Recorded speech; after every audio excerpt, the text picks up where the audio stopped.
गांव में सूरज निकलते ही खेतों में हल चलने लगता था। रामलाल नाम का एक गरीब किसान जो अपने बूढ़े पिता और दो छोटे बच्चों के साथ रहता था, रोज सवेरे उठकर खेत में मेहनत करने जाता। उसकी जिंदगी में सुख बहुत कम और दुख ज्यादा थे। खेती से जो आमदनी होती थी वह बच्चों की पढ़ाई और घर के खर्च में ही चली जाती थी। रामलाल का खेत छोटा था और फसल बार बार मौसम के मिजाज के कारण खराब हो जाती थी। इस बार गेहूं की फसल भी आधी सूखी रह गई थी। गांव में लोग उसे सहानुभूति से देखते थे, लेकिन किसी ने मदद नहीं की।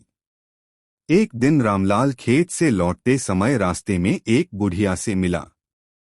बुढ़िया ने उसे कहा, बेटा, तेरी तकलीफ देखकर दिल दुखता है।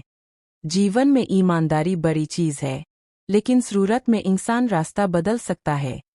रामलाल ने मुस्कुराते हुए कहा, बुलिया जी, जरूरत में भी इंसान को अपने कर्म और ईमान पर कायम रहना चाहिए। लेकिन उसके दिल में एक अजीब सी बेचैनी थी।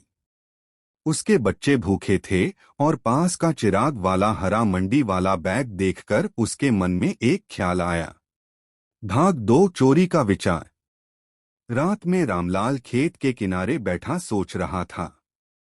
उसने देखा कि गांव के पास एक बड़ा ग्राउंड है जिसमें आटा और गेहूं रखा हुआ है। ग्राउंड के सामने चौकीदार बैठा रहता है, लेकिन वह रात में सो जाता है। रामलाल के मन में सवाल उठा, अगर मैं थोड़ी सी चोरी कर लूं, तो बच्चों को खाने का इंतजाम हो जाएगा। वह सोचता रहा, पर सुबह होते होते उसके मन में एक योजना बन गई।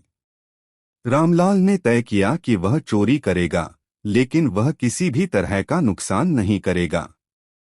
वह सिर्फ इतना लेगा जिससे उसकी जरूरत पूरी हो सके और बाकी सब कुछ वैसे ही छोड़ देगा। भाग 3 चोरी का रात। अगली रात रामलाल चुपके से गोदाम के पास गया। चिराग की रोशनी में उसने देखा कि चौकीदार गहरी नींद में है। उसने अपना टोकरा लिया और आटे का एक छोटा झोला गोदाम से बाहर निकाला। वह सोच रहा था कि यह चोरी सही है या नहीं, लेकिन उसकी जरूरत उसे मजबूर कर रही थी।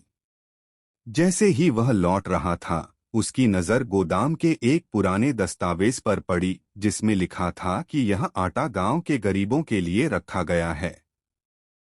रामलाल चौंक गया। उसने सोचा, मैं चोरी नहीं कर रहा, मैं तो गरीबों के लिए रखा गया आटा ले रहा हूं। लेकिन तभी चौकीदार जाग गया और रामलाल को पकड़ लिया। चौकीदार ने कहा, तुमने चोरी की है। रामलाल ने धीरे से कहा, मैंने जरूरत के लिए लिया है। भाग 4 गांव का न्याय। गांव में यह खबर फैल गई कि रामलाल चोरी करते हुए पकड़ा गया है। गांव के लोग इस बात को लेकर अलग अलग राय रखने लगे। कुछ लोग कहते थे कि चोरी किसी भी हाल में सही नहीं है, जबकि कुछ लोग रामलाल की मजबूरी समझते थे। गांव के प्रधान ने गांव वालों को बुलाया और न्याय करने का फैसला किया। पंचायत में रामलाल ने अपनी बात रखी। मैंने चोरी इसलिए की क्योंकि मेरे बच्चे भूखे थे, लेकिन मैंने जितना लिया उतना ही लिया जिससे जरूरत पूरी हो सके। यह आटा गांव के गरीबों के लिए रखा गया था। प्रधान ने गंभीर स्वर में कहा, रामलाल, चोरी अपराध है, लेकिन तुम्हारी मजबूरी भी समझी जा सकती है। इसलिए हम फैसला करते हैं कि तुम्हें गांव की सेवा करनी होगी, बिना मजदूरी के, ताकि तुम्हारा पाप कट सके। रामलाल ने सिर झुका लिया और सहमत हो गया। भाग 5 सबक और बदलाव। रामलाल अब गांव के हर घर में मेहनत करता था, घर घर जाकर खेत जोतता, पानी देता और मदद करता। लोग धीरे धीरे उसके दृष्टिकोण को समझने लगे।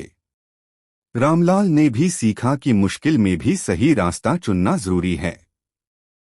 कुछ साल बाद रामलाल का खेत भी अच्छा होने लगा। उसने अपने बच्चों को पढ़ाया और गांव में गरीबों के लिए एक चैरिटी ग्रुप बनाया। वह अक्सर गांव वालों को यह कहानी सुनाता कि जिंदगी में कठिनाई के बावजूद ईमानदारी और मेहनत ही सबसे बड़ा सहारा है। गांव वालों ने रामलाल को एक प्रेरणा माना और उसकी कहानी अगली पीढ़ियों तक सुनाई गई। कहानी का सबक।